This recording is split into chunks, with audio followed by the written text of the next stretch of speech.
Hello అండి, అందరికీ నమస్తే.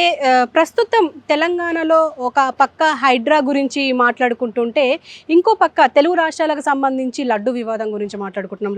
లడ్డు కల్తీ జరిగింది అని. కానీ మెయిన్గా అసలు హైదరాబాదు చుట్టుపక్కల ఒక ఇష్యూ జరుగుతుంది, అది ఎవ్వరికీ తెలియకుండా పోయింది. ఎందుకు అంటే దామగుండం అంటే దీని గురించి చాలా తక్కువ మీడియాలు కూడా ఫోకస్ చేస్తున్నాయి అనిపిస్తుంది నాకు కూడా. ఎందుకో నాకు కూడా తెలియదు. మెయిన్ జర్నలిస్టులు దీన్ని ఫోకస్ చేస్తున్నారు. అందులో ముఖ్యంగా ఈ దామగుండంకి అసలు ఏం జరిగింది అని అంటే, దామగుండంని అక్కడ ఒక ప్రాజెక్ట్ తీసుకొస్తున్నారు. ఆ ప్రాజెక్టు వల్ల దాదాపు 12 లక్షల చెట్లు అక్కడి నుంచి కొట్టేస్తారు, అంటే మొత్తానికి తీసేస్తారు.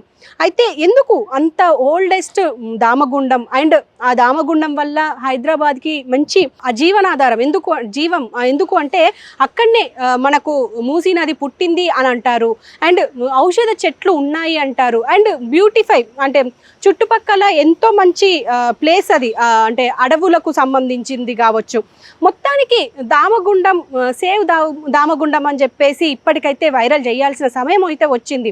సో దీని గురించి మనతో పాటు మాట్లాడడానికి climate force deputy director Ruchit ఉన్నారు. ఆయనతో మాట్లాడదాం. అండ్ అసలు ఎందుకు సేవ్ దామగుండం అని ఎందుకు తీసుకురావాల్సి వచ్చింది, అసలు ఏం జరిగింది అనేది ఆయన్ని అడిగి తెలుసుకుందాం. సో మనతో పాటు రుచిత్ ఉన్నారు, రుచిత్తో మాట్లాడదాం. అసలు రుచిత్, మీరేమంటారు, అసలు దామగుండానికి ఏమైంది, ఎందుకు డేంజర్లో ఉంది అని చెప్పేసి అందరు మాట్లాడుకుంటున్నారు? ముందు ఫస్ట్లీ మీరు చెప్పినట్టు దామగుండం రిజర్వ్ ఫారెస్ట్ అనేది అదొక్కటి డేంజర్లో లేదు. ముందు మనం అర్థం చేసుకోవాల్సింది, మేము ఎప్పుడైతే ఈ విషయం గురించి మాట్లాడుతున్నామో దేశవ్యాప్తంగా నిరసనలు చేసినప్పుడు కూడా save Telangana, save Damagundam forest, save India అని అంటున్నాం. ఎందుకు సేవ్ ఇండియా, ఎందుకు save Telangana? Damagundam reserve forest మొత్తం నేవీ రేడర్ ప్రాజెక్ట్ అనేది ఒక నేవీ రేడర్ ప్రాజెక్ట్ అక్కడ చేస్తున్నాం అని చెప్పేసి ఒక న్యూస్ రావడం జరిగింది. ఎప్పటి నుంచి, ఇది ఇక్కడ రీసెంట్ ఇష్యూ కాదు, 2010 నుంచే ఇష్యూ అంత తరలి వస్తుంది. 2010 నుంచి ఇప్పటి వరకు జరుగుతున్న ప్రాజెక్ట్ ఎక్స్పాన్షన్ ఇదంతా. అంటే అప్పటి నుంచి న్యూస్ వస్తూ ఇప్పుడు ఇనాగరేషన్ స్టేజ్కి వచ్చింది, అన్ని క్లియరెన్సెస్ ని క్లియర్ చేస్తూ. ఇప్పుడు మెయిన్ ఇష్యూ ఏంటంటే నేవీ రేడర్ కన్స్ట్రక్ట్ చేస్తా అంటున్నారు, VLF very low frequency radar construct చేస్తా అంటున్నారు. సబ్మరీన్స్ కి మరియు షిప్స్ కి వాటికి సిగ్నల్స్ పంపించడం కోసం అని చెప్పి VLF రేడార్ ని కన్స్ట్రక్ట్ చేస్తున్నాము. నేషనల్ సెక్యూరిటీ కోసం మేము ఇది చేస్తున్నాము, నేషనల్ ఇంట్రెస్ట్ ఉన్న ప్రాజెక్ట్ ఇది, దేశ భద్రతకి ఇంట్రెస్ట్ ఉన్న ప్రాజెక్ట్ అని చెప్తున్నారు. మెయిన్ పాయింట్ ఏంటంటే మేము కూడా అక్నాలెడ్జ్ చేస్తున్నాం, నిజంగానే నేషనల్ ఇంట్రెస్ట్ అయ్యి ఉండొచ్చు, నిజంగానే నేషనల్ సెక్యూరిటీ అయ్యి ఉండొచ్చు. అవన్నిటిని దృష్టిలో పెట్టుకొని మేము దీని గురించి ఒకసారి పరిశీలన చేసినాం. సరే, దామగుండం రిజర్వ్ ఫారెస్ట్ ఒక అడవేనా, ఓన్లీ అది కొన్ని చెట్లున్న అడవేనా, లేకపోతే దానికంటే ఎక్కువనా? It is a normal forest or it is a very important forest for our country or for our state అని ఒకసారి అర్థం చేసుకోవడానికి ప్రయత్నించినాం. ఇప్పుడే ఎవరైనా, ఏ చిన్న పిల్లోడైనా, 2nd క్లాస్ పిల్లోడైనా లేకపోతే 5th క్లాస్ పిల్లోడికైనా బేసిక్ సైన్స్ ఎక్స్ప్లెయిన్ చేసే సైన్సే నేను మీకు చెప్పాలని అనుకుంటున్నాను. ఒక్కసారి ఇంటర్నెట్ ఓపెన్ చేసి what is the origination of Krishna river అని కొట్టుర్రి, గూగుల్లో సర్చ్ చేస్తే మీకు కంగనా రివర్ అని ఉంటుంది, మూసీ రివర్ అని ఉంటుంది. ఈ 2 నదుల ఆరిజిన్ అనేది అనంతగిరి కొండల నుంచి వస్తుంది. అనంతగిరి కొండలు ఏదైతే హ్యూజ్ ప్యాచ్ ఉంటుందో, అనంతగిరి హిల్స్ లో అదొక పెద్ద హ్యూజ్ ప్యాచ్. మన తెలంగాణని చూసుకుంటే తెలంగాణలో ఈ అనంతగిరి కొండలు, దాని తర్వాత చేవెళ్ళ, దాని తర్వాత హైదరాబాద్, మధ్యలో 2 సాగర్లు, ఉస్మాన్ అండ్ హిమాయత్ సాగర్, దాని తర్వాత సూర్యాపేట, ఇలా ఎలివేషన్ అనేది తగ్గుకుంటూ పోతుంది. ఇప్పుడు ఏంటంటే ఈ మూసీ మరియు కాంగనా నదులు వర్షం పడడం వల్ల అక్కడున్న వాటర్ అంతా అక్కడున్న ఫారెస్ట్ నుంచి, అనంతగిరి హిల్స్ లో ఉన్న ఫారెస్ట్ నుంచి మొత్తం స్ప్రెడ్ అయిపోయి ఒక నదిలా మారి, కంగనా మరియు మూసీ నదిలా మారి, ఆ కంగనా తర్వాత వెళ్ళి కృష్ణా నదిలో కలుస్తుంది, మూసీ వెళ్ళి కృష్ణా నదిలో కలుస్తుంది. మూసీ నదియే సూర్యాపేట మరియు ఇతర డిస్ట్రిక్ట్లన్నిటికీ తాగునీరు మరియు సాగునీరుని అందిస్తాయి. చాలా క్లియర్ గా మనకు అర్థమైంది. మరి దామగుండం రిజర్వ్ ఫారెస్ట్ రోల్ ఏంటి ఈ అనంతగిరి కొండల్లో అంటే 3000 ఎకరాలు, అరౌండ్ 3000 ఎకరాలు, 2900 ఎకరాల రిజర్వ్ ఫారెస్ట్ ఇది ఆన్ రికార్డు. 2900 రిజర్వ్ ఫారెస్ట్ అంటే it is a huge water catchment area inside the Ananthagiri forest patch. అంటే దాని నుంచి మనకి చాలా ఇంపార్టెంట్ వాటర్ రిసోర్స్, కృష్ణా నదికి చాలా ఇంపార్టెంట్ వాటర్ రిసోర్స్ మనకు అక్కడ నుంచి వస్తుంది. అదొక ఫ్యాక్టర్. అంటే మనకి తెలంగాణ ప్రజలు తాగే నీరు, తెలంగాణ ప్రజలు సాగు కోసం యూజ్ చేసుకునే నీరు అక్కడ నుంచి వస్తుంది. మరి అటువంటి అప్పుడు మనం ఏం చేయాలి? వచ్చే వాటర్ క్యాచ్మెంట్ ఏరియాని మనం రక్షించుకోవాలి కానీ దాన్ని డిస్ట్రాయ్ ఎందుకు చేస్తున్నాం? ఇది ఒక ఇంపార్టెంట్ ప్రశ్న. సరే, మనము వాటర్ గురించి ఒక సెకండ్ మర్చిపోదాం. ఎట్టి పరిస్థితుల్లో వాటర్ గురించి మనం మర్చిపోయే అవకాశమే లేదు. ఎందుకంటే వాటర్ లేకపోతే జీవనమే లేదు. Drinking water is important, agriculture is important. రైతు రాజ్యం అని అంటున్నారు, వీళ్ళందరూ అంటున్నారు కదా, పొలిటీషియన్, బీఆర్ఎస్ వాళ్ళు కానీ, కాంగ్రెస్ వాళ్ళు కానీ, బీజేపీ వాళ్ళు కానీ, అన్ని పార్టీ వాళ్ళు రైతు రాజ్యం అని అంటున్నారు. మరి రైతు రాజ్యం రావాలంటే రైతు అసలు దేని మీద ఆధారపడి ఉన్నాడు? నీళ్ళ మీద ఆధారపడి ఉన్నాడు. ఒకటి. రెండవ విషయం ఏంటంటే, అందుకని మనం డెఫినెట్ గా Damagundam reserve forest is a catchment area for important water body కాబట్టి మనం దాన్ని రక్షించుకోవాల్సిన అవసరం ఉంది. కాబట్టి అక్కడ మనం కాంక్రిటైజేషన్ ఆపాలి.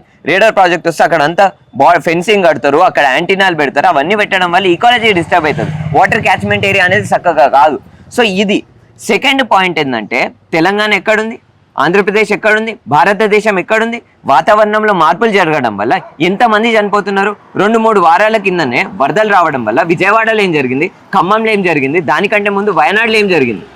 గట్టిగా వర్షాలు పడడం వల్ల, వరదలు రావడం వల్ల 45 మందికి పైగా ప్రజలు, తెలంగాణ మరియు ఆంధ్రప్రదేశ్ ప్రజలు తమ ప్రాణాలను ఇడిచినారు. దానికి కారణం ఏంది? కార్బన్ ఎమిషన్ దానికి కారణం. కార్బన్ ఎమిషన్ అంటే ఏంది?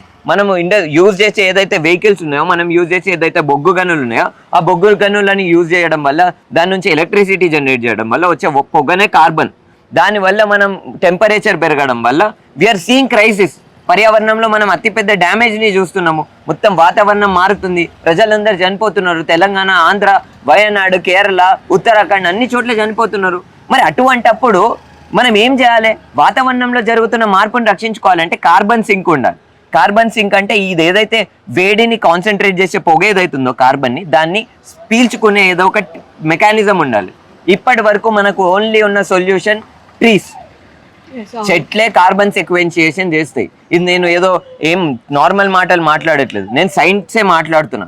సెకండ్ క్లాస్ పిల్లల సైన్సే మాట్లాడుతున్నా. ఏంటంటే ఇప్పుడు ప్రస్తుతం ఇప్పుడు రాడార్ ని తీసుకురావాలని ప్రభుత్వం నిర్ణయించింది కాబట్టి ఓకే, అంటే ఏం ఆలోచించకుండా, ఇవన్నీ విపత్తుల్ని ఆలోచించకుండానే ఈ నిర్ణయం తీసుకుంది అంటారా? నేను ఒక విషయం చెప్తా, చాలా ఇంపార్టెంట్ విషయం ఇది. మీరు అడిగినట్టే చాలా మంది ప్రజలకు ఏమని అనుకుంటారంటే, ప్రభుత్వము ఏదైనా ప్రాజెక్ట్ తీసుకొచ్చిందంటే 100 సార్లు ఆలోచిస్తుంది కదా అని అనుకుంటారు. నేను కూడా చిన్న ఉన్నప్పుడు అట్లనే అనుకుంటుండే, ఎప్పుడు ఒక 5th క్లాస్ వరకు అనుకుంటుండే. దాని తర్వాత అర్థమైంది ప్రభుత్వంకి పెద్ద సోయి లేదని. ఎందుకంటే నిజం ఇది. 2015, 16, 17, 18 ఈ మధ్య ఇయర్స్లో చాలా మంది యంగ్ పిల్లలు వాతావరణంలో జరుగుతున్న మార్పును అర్థం చేసుకొని రోడ్ల మీదకి వచ్చి నిరసనలు చేసినారు. అప్పుడు ప్రధానమంత్రి ఒక ప్రోగ్రాము పరీక్షపై చర్చ అని ఒక చిన్న పిల్లలతోని మాట్లాడే ఒక ఇంటరాక్షన్ పెట్టుకున్నప్పుడు పిల్లలు అడిగినారు, సార్ వాతావరణంలో జరుగుతుంది కదా మార్పు, దీని గురించి మీ ఒపీనియన్ ఏంటంటే, వాతావరణంలో మార్పు జరుగుతలేదంట, మనకి లోపల నుంచి ఫీలింగ్ వస్తుందంట, వేడి పెరుగుతున్నట్టు, చలి పెరుగుతున్నట్టు లోపల నుంచి ఫీలింగ్ వస్తుందంట. ప్రధానమంత్రి ఆన్ రికార్డ్ అన్నాడు. అదే ప్రధానమంత్రి 2 సంవత్సరాల తర్వాత యూరోప్ పోతాడు. యూరోప్ ఏమని అంటాడు? పంచశీల అని అంటాడు. మన ఏమంటాడు? నేను ఒక 5 ప్రామిసెస్ చేస్తున్నా, మనము ఏంటి వాతావరణంలో జరిగే మార్పుని మనము కాపాడుకోవాలని ఆయననే అంటాడు ప్రధానమంత్రి. అంటే చూసిర్రా, మీరు అంటున్నారు కదా సర్కార్కి బాగా తెలివి ఉంటుందని. మన దేశ ప్రధానియే పిల్లల ముందు ఆయన ఎవరి కోసం అంటే దేశ ప్రజలను రిప్రజెంట్ చేస్తున్నాడు, ఇన్ని కోట్ల మంది ప్రజలను రిప్రజెంట్ చేస్తున్నాడు, ఆయననే తెలివి లేనట్టు బిహేవ్ చేస్తున్నాడు.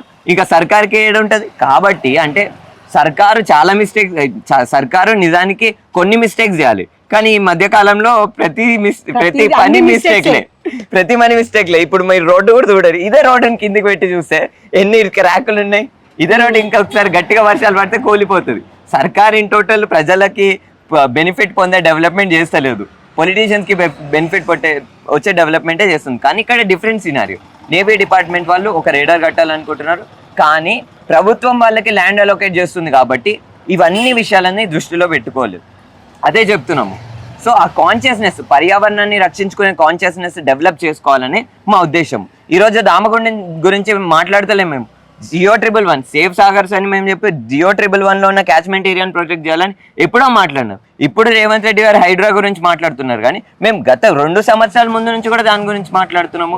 ఇది ఒకటే కాకుండా జోషిమత్లో ల్యాండ్ సబ్సిడెన్స్ అయినప్పుడు మాట్లాడినాము, చెన్నైలో వరదలు వచ్చినప్పుడు మాట్లాడినాము. ఒక్క చోటు గురించి ఏం మాట్లాడలేదు. 9 మంది ఆర్మీ జవాన్లు సిక్కింలో వరదలు రావడం వల్ల చనిపోతే ఏ ప్రధాని వచ్చి ముందుకు ఏం రాలేదే, మేమే మాట్లాడినాం. వాళ్ళందరూ ఫ్లడ్స్ రావడం వల్ల చనిపోయినారని మేము మాట్లాడినాం. ఈరోజు అదే ఆర్మీ జవాన్ల కోసం మాట్లాడిన మమ్మల్ని మీరు నేషనల్ సెక్యూరిటీకి అగేన్స్ట్గా పనిచేస్తున్నారని అంటున్నారు. మీరే ప్రజలే ఒకసారి ఆలోచించాలి. ఈ ప్రభుత్వాలు ఏవైతున్నాయో ఈ ప్రభుత్వాలు ప్రజల కోసం పనిచేసేటోళ్ళని ఎట్లా ఫ్రేమ్ చేస్తున్నారు? ఈ ప్రశ్నకి జవాబు ప్రజలే ఇవ్వాలి. ప్రభుత్వాలు ఎట్లయినా సెకండ్ క్లాస్ పిల్లలకు ఉన్న సైన్స్ ని కూడా వాళ్ళు స్కిప్ చేసేసారు పాపం 5th క్లాస్. ప్రభుత్వమే కానీ ఇప్పుడు ఈ నిర్ణయం ఏదైతే తీసుకున్నారో దీన్ని ఎలా చేంజ్ చేయాలి అంటారు? దామగుండాన్ని ఎలా సేవ్ చేయాలి అంటారు? దామగుండం ఫారెస్ట్ ని ఎట్టి పరిస్థితుల్లో మనం సేవ్ చేయాల్సిన అవసరం ఉంది. యాక్చువల్లీ ఇక్కడ మేము చెప్తున్న పాయింట్ ఏంటంటే ఫస్ట్ ఈ రేడార్ ప్రాజెక్ట్ ని వేరే చోటుకి షిఫ్ట్ చేయాలి. నేను ఒక జర్నలిస్ట్ అని ఏమని అన్నాడంటే ఆయన అవుట్ ఆఫ్ ఇంట్రెస్ట్, ఆయన కాన్షియస్నెస్ ఆ జర్నలిస్ట్ అన్నకున్నంత కాన్షియస్నెస్ వీళ్ళకి లేదు. ఆయన ఏమన్నాడు, రామోజీ ఫిలిం సిటీ ఉంది, రామోజీ ఫిలిం సిటీ అన్ని వేల ఎకరాల ల్యాండ్ ఉంది, దాంట్లో మీరు కట్టుకోండి రేడార్ ప్రాజెక్ట్, తెలంగాణ వాళ్ళకి ఏం ఉపయోగం లేదని అంటున్నారు. అట్లా చాలా మంది సిటిజన్స్. ఒక వ్యక్తి ఏమంటున్నాడు అంటే మీరు ఎవరైనా ల్యాండ్ పెద్ద ల్యాండ్ లోడ్ భూమి ఉంటే చెప్పండి, మేమే దున్ని పెడతాం మీకోసం అని అంటున్నారు, నేవీ వాళ్ళ కోసం. మరి ఇట్లా ప్రజలందరూ ముందుకు వస్తామంటున్నారు, మీకోసం భూమి దున్ని పెడతాం అని అంటున్నారు. సింపుల్, దామగుండం రిజర్వ్ ఫారెస్ట్ ని ప్రొటెక్ట్ చేయాల్సిన అవసరం ఉంది. అక్కడ ఎటువంటి ప్రాజెక్ట్, రేడార్ అనే కాదు, ఏ ప్రాజెక్ట్ జరగనివద్దు. దాని తర్వాత ఆ ఫారెస్ట్ ని ప్రొటెక్ట్ చేయాలి, ఆ ఫారెస్ట్ ని ఇంకా గ్రో అవ్వనివ్వాలి. మనము దేశానికే ఒక ఎగ్జాంపుల్ కావాలి, ఇంటర్నేషనల్ గా ఒక ఎగ్జాంపుల్ కావాలి. చూడు తెలంగాణ ఎట్లుందో, తెలంగాణలో ఎన్వైరన్మెంట్ ఎట్లా ప్రొటెక్ట్ చేస్తున్నారు, ఇట్లుండాలి. సో అదే మేము ప్రపోజ్ చేస్తున్నది. ఇది ఒక్కటే కాకుండా ఇన్ టోటల్ తెలంగాణలో ప్రతి అడవిని ప్రొటెక్ట్ చేసే ఒక పాలసీ రావాలి. ఇదే మేము మాట్లాడుతున్న విషయం. ఓకే. అండ్ అంటే ఇప్పుడు ఇంకా ఏమేమి ఉద్యమాలు చేయబోతున్నారు? అంటే ఇప్పుడు ఈ ఒక దామగుండం గురించేనా ఇంకా అన్ని? మాది ముందు నుంచే ఒకటే పాయింట్, పర్యావరణము సామాజిక న్యాయము రెండు ఒకటే issue. Climate justice and social justice is the same issue. Climate అంటే వాతావరణం, వాతావరణ న్యాయము సామాజిక న్యాయము రెండు ఒకటే. ఇప్పుడు మేము మాట్లాడుతున్న పాయింట్ ఎందుకు, ఈరోజు మేము దామగుండం గురించి రోడ్డు మీదకి వచ్చి నిరసన చేయాల్సిన అవసరం ఏమొచ్చింది? పిల్లలు ఇప్పుడు మాతో ఉన్న ఆర్గనైజేషన్లు, మేము కానీ యువత అందరూ వాళ్ళ కాలేజ్ల నుంచి బయటకు వచ్చి రావాల్సిన అవసరం ఏముంది? ఎందుకంటే మా ఫ్యూచర్ ఇంకొక 20 సంవత్సరాలు అయితే, పోయిన సంవత్సరం 43 degrees సెల్సియస్ హైయెస్ట్, ఈ సంవత్సరం 47 degrees సెల్సియస్, ప్రతి సంవత్సరం రికార్డ్ బ్రేకింగ్ టెంపరేచర్స్ అవుతున్నాయి. ఇంకొక 5 సంవత్సరాలు అయితే మేము కాలేజ్కి వెళ్ళాలన్న అవకాశం ఉండదు, మేము బయట జాబ్కి వెళ్ళాలన్న అవకాశం లేదు. మేము ఏదైతే కొట్లాటే చేస్తున్నామో ఇది మా గురించి చేస్తున్నాం, మా భవిష్యత్తు గురించి చేస్తున్నాం, మా బతుకు ఇన్ టోటల్ మేము బతకాలా సావాలా అన్న విషయం మీదే చేస్తున్నాం. కాబట్టి పర్యావరణాన్ని ప్రొటెక్ట్ చేయాల్సిన అసలు ఛాన్సే లేదు. డెఫినెట్ గా ప్రొటెక్ట్ చేయాలి. దామగుండం కాదు, రేపు ఏ గుండం అయినా, ఏ అడవి అయినా, ఏ లేక్ అయినా దాన్ని ప్రొటెక్ట్ చేయడానికి ముందుకుంటాం. అయితే ఇప్పుడు ప్రభుత్వం, తెలంగాణ ప్రభుత్వం ఆల్రెడీ హైడ్రా అంటూ ఇందులో బిజీగా ఉంది. ఇప్పుడు దామగుండాన్ని పట్టించుకునే అవకాశం ఉంది అంటారా? పట్టించుకోవాలి. ఉంది అంటే ప్రభుత్వానికి అంత పెద్ద యంత్రాంగం ఎందుకు ఇచ్చినాము? ఈరోజు పెన్సిల్ కావాలన్నా, పెన్సిల్ కొనాలన్నా పిల్లల స్టేషనరీ మీద కూడా ట్యాక్స్ పెడుతున్నారు. మరి ఆ ట్యాక్స్ పైసలు తీసుకొని ఫార్చునర్లో తిరుగుతున్నారు కదా వీళ్ళంతా. మరి ఏం చేస్తారు? చేయాలి, సమయం తీయాలి. ఎవరి కోసం ఉన్నారు వాళ్ళాడ? మా కోసమే ఉన్నారు, చెయ్యాలి. మా కోసం కాదు, వాళ్ళు కూడా వాళ్ళ కోసమే ఉన్నారు. ఇప్పుడు వాళ్ళు ఆ దామగుండంని రక్షించకపోతే ఇప్పుడు రేవంత్ రెడ్డి గారి పిల్లలు కానివ్వండి, లేకపోతే ఈ బట్టి విక్రమార్క గారి పిల్లలు కానివ్వండి, వాళ్ళందరి పిల్లల గురించే కదా సవాలు. ఇప్పుడు అంతా ఇన్ టోటల్ తెలంగాణ ప్రజల గురించి, భారతదేశ ప్రజల గురించే మేము మాట్లాడుతున్న విషయం. కాబట్టి it is their duty to do this, it is their duty to spend time for the protection of environment. And ఇంకొక క్వశ్చన్ ఏంటి అంటే, ఇప్పటికీ ఒక పక్క జర్నలిస్టులు, ఇంకో పక్క యాక్టివిస్టులు, ఇంకో పక్క పర్యావరణవేత్తలు, వీళ్ళు మాత్రమే దామగుండం నుంచి మాట్లాడుతున్నారు. ఎందుకంటే ఇంకా ప్రజల్లోకి దామగుండం ఇంకా వెళ్ళలేదు అని నా ఒపీనియన్. మీరేమంటారు? కాదు కాదు కాదు, నిజంగా లక్షల మంది ప్రజలు మేము ఇప్పుడు మీరు ఒకవేళ మా సోషల్ మీడియా మాధ్యమాలను చూసుకుంటే, దామగుండం సేవ్ దామగుండం ఫారెస్ట్ అనే అకౌంట్ చూసుకుంటే చాలా వీడియోలకి లక్షల వ్యూస్, వేలాది వ్యూస్. ఇండివిజువల్ వాళ్ళకి ఏం యాక్టివిస్ట్ హిస్టరీ లేదు, అంటే ప్రజా ఉద్యమాల్లో ఇన్వాల్వ్ అయిన వాళ్ళు ఏం లేరు. ర్యాండమ్ ప్రజలు, అంటే సామాన్య ప్రజలు. ఇప్పుడు మీకు ఒక ఎగ్జాంపుల్ చెప్తా. కొన్ని రోజుల కిందట, 2 రోజుల కిందట 22వ తారీఖు ఇక్కడ 1500 మంది వచ్చినారు. 1500 మందితో ప్రొటెస్ట్ అయింది హైదరాబాద్. అదే రోజు పాపం ఒక వ్యక్తి రాలేకపోయినాడు, గవర్నమెంట్ టీచర్. ఆయన వాళ్ళ గ్రామంలో, ఇక్కడ తెలంగాణలో ఏదో డిస్ట్రిక్ట్ లో, వాళ్ళ గ్రామంలో ఒక 300 మంది పిల్లలని, చిన్న పిల్లలని రోడ్డు మీద ర్యాలీ చేపించింది. ఆయన ఏంది? ఆయనకు ఉద్యమకారుడు కాదు, ఆయన నార్మల్ గవర్నమెంట్ టీచర్, ఆయన చదువుకున్నాడు కాబట్టి ఆయనకు అవగాహన ఉంది, ఆయన ఊర్లో బతుకుతున్నాడు, ఆయనకు చెట్ల ఇంపార్టెన్స్ తెలియాలి కాబట్టి ఆయన చేసిండు. అట్లనే కాకుండా మస్తు వందల మంది ఎంతమంది వీడియోలు చేస్తున్నారు, ఎంతమంది ఎన్ని రకాలుగా యాక్షన్ తీసుకుంటున్నారు. ఇది సామాన్యుల ఉద్యమమే, కేవలం యాక్టివిస్టులది కాదు. సరే మాలాంటి వాళ్ళు కొంతమంది దీన్ని పుష్ చేయడానికి ప్రయత్నించి ఉండొచ్చు, కానీ చాలా మంది సామాన్య ప్రజలే లిఫ్ట్ చేస్తున్న ప్రయత్నము, పోరాటం ఇది. అండ్ మీరు దామగుండం అక్కడ ఉన్న ప్రజలతో ఏమైనా మాట్లాడారా? వాళ్ళ స్పందన ఎలా ఉంది అసలు? డెఫినెట్ గా మేము దామగుండంలో ఉన్న లోకల్ ప్రజలతో మాట్లాడినాము. దామగుండంలో 20 గ్రామాలు ఉంటాయి, అక్కడ 60,000 మంది ప్రజలు ఉంటారు. రీసెంట్ గానే నిన్ననే ఒక 2 days బ్యాక్ ఒక వీడియో రిలీజ్ అయింది, ఆర్టీవీ వాళ్ళు ఇంటర్వ్యూ చేసినారు. ఆ ఇంటర్వ్యూలో వాళ్ళు ఒక లోకల్ వ్యక్తి ముందుకొచ్చి, గ్రామస్తుడు ముందుకొచ్చి ఏమని అంటున్నాడు అంటే, అప్రూవల్ తీసుకున్నప్పుడు నేవీ డిపార్ట్మెంట్ వాళ్ళు వచ్చి అప్రూవల్ తీసుకున్నప్పుడు అక్కడ ఉన్న జిల్లా కలెక్టర్ ఏమని అన్నాడంటే, మీరు కనుక అప్రూవల్ ఇప్పుడు ఇవ్వకపోతే బందుకు పెట్టైనా మీ దగ్గర నుంచి మేము పర్మిషన్ తీసుకుంటామని అంటున్నాడు. ఇది నేను చెప్పిన మాట కాదు, ఒక లోకల్ వ్యక్తి చెప్తున్నాడు. ఇప్పుడు మీరు నేషనల్ సెక్యూరిటీ కోసం చేస్తున్న ప్రాజెక్ట్ ఉంది కదా, అంటే నేషనల్ సెక్యూరిటీ గురించి సామాన్య ప్రజలకి చెప్తే వాళ్ళకి అర్థం కాదా? సరిగ్గా ఎక్స్ప్లెయిన్ చేయాలి, ఇట్లాంటి బెదిరింపులు ఎందుకు? సో లోకల్ ప్రజలే ముందుకొచ్చి ఇట్లా జరిగింది అని వాళ్ళే ఇప్పుడు, ఎందుకంటే మేమందరం వాళ్ళతో ఉన్నామని అర్థమైన దాని తర్వాత వాళ్ళు కూడా ముందుకు వస్తున్నారు. ముందు నుంచే వాళ్ళు చాలా పోరాటాలు చేసినారు. కొద్ది రోజులు గ్యాప్ రావడం జరిగింది, ఎందుకంటే చాలా సీరియస్.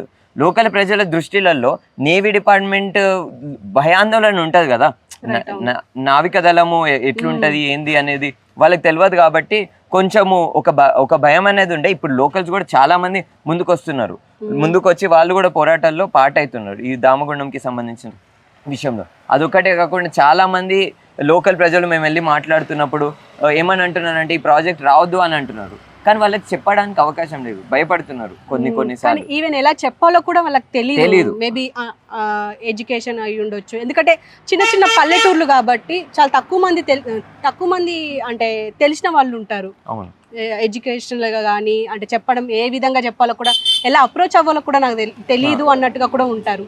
సో ఫైనల్ గా మీరు పీపుల్ కి, అంటే ఇప్పుడు హైదరాబాద్ అనే తెలంగాణ, ఇండియా, ఆల్ ఓవర్ ఇండియాకి మీరు చెప్పాలనుకునేది ఏంటి అసలు దామగుండం గురించి? ఇన్ టోటల్ తెలంగాణ వ్యాప్తంగా ఉన్న ప్రజలందరికీ उसके अलावा जो भी लोग पूरी भारत देश में इस इंटरव्यू को देख रहे हैं తెలుగులోనా ఎవరెవరైతే ఇది దీన్ని మొత్తం తెలంగాణ మరియు ఆంధ్రప్రదేశ్లో చూస్తున్నారు, తెలుగు ప్రేక్షకులకి, తెలుగు ప్రజలందరికీ మీ అందరికీ ఒక కాల్ టు యాక్షన్ ఇస్తున్నాం. అందరూ దామగుండం అడవిని రక్షించుకోవడానికి ముందుకు రావాలి. ఇది మొదటిసారి నల్లమల్ల ఫారెస్ట్ కి సంబంధించి చాలా పెద్ద వాయిస్ అయితే రేజ్ అయింది, కానీ అక్కడ ఆదివాసీ అన్న వాళ్ళు ఉండడం వల్ల, చెంచు ఆదివాసీ వాళ్ళ జీవితం కోసం కూడా అదొక డిఫరెంట్ కైండ్ ఆఫ్ మూవ్మెంట్ అనేది ఉద్యమంగా ముందుకొచ్చింది. కానీ దామగుండం ఫారెస్ట్లో మాత్రం కేవలం ఒక అడవిని రక్షించుకోవడం కోసం ఇంతమంది రోడ్ల మీదకి వచ్చినారు. ఇది మొదటిసారి తెలంగాణ ప్రజలందరూ గర్వించాలి, తెలుగు ప్రజలందరూ గర్వించాలి. మనం ఒక ఫేజ్లోకి ఎంటర్ అవుతున్నాం, పర్యావరణానికి సంబంధించిన కాన్షియస్నెస్, పర్యావరణానికి సంబంధించిన ఒక ఉద్యమం వైపు మనం వెళ్తున్నాం. ఇదే విధంగా మనం దామగుండం ఫారెస్ట్ని మనము పోరాడి మనం ఈ అడవిని రక్షించుకోవాలని మీ అందరికీ కాల్ టు యాక్షన్ ఇస్తున్నా.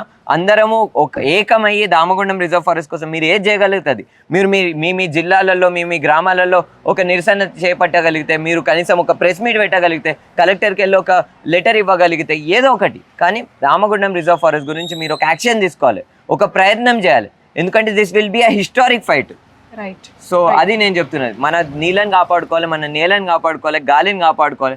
తెలంగాణలో ఉన్న ప్రతి ఒక్క న్యాచురల్ రిసోర్స్ తెలంగాణ ప్రజలది కాబట్టి మనం వాటిని రక్షించుకోవాల్సిన అవసరం ఉంది. సో చూసారు కదా రుచిత్ మాట్లాడిన మాటలు ఏంటంటే, ఇక్కడ మన దామగుండానికి రక్షణ కావాలి. ఎందుకు అని అంటే, దాదాపు అంటే హైదరాబాద్లో ఇప్పటికే వరదలు వస్తున్నాయి, దానికి తోడు ఇక్కడ ఉన్న డ్రైనేజ్ సిస్టమ్ కావచ్చు, ఇక్కడ చెరువుల ఆక్రమణ కావచ్చు, దానికి సీఎం రేవంత్ రెడ్డి ఒక మంచి మహత్తరమైన కార్యక్రమం చేపట్టారు. అయినప్పటికీ దాని మీద నెగిటివిటీ వస్తున్నప్పటికీ దాన్ని అయితే ఇంప్లిమెంట్ చేస్తే మంచి పద్ధతి అన్నట్టుగా ఉంది ఇప్పటికైతే. అదొకవేళ ఎలాంటి నెగిటివిటీ రాకుండా మొత్తం క్లియర్ అయితే, హైడ్రా అనేది సక్సెస్ఫుల్ అయితే మన హైదరాబాద్ సేవ్ అవుతుంది. అది ఒక పక్కన ఉంటే, దామగుండాన్ని రక్షించాల్సిన అవసరం ఎందుకు ఉంది అని అంటే, ఇదే అనంతగిరి హిల్స్కి సంబంధించి వర్షాలు పడ్డా, ఒకవేళ హెవీ రెయిన్స్ పడ్డా కూడా మొత్తం ఆ వాటరు మొత్తం కిందికి డైరెక్ట్ రాకుండా అక్కడున్న నది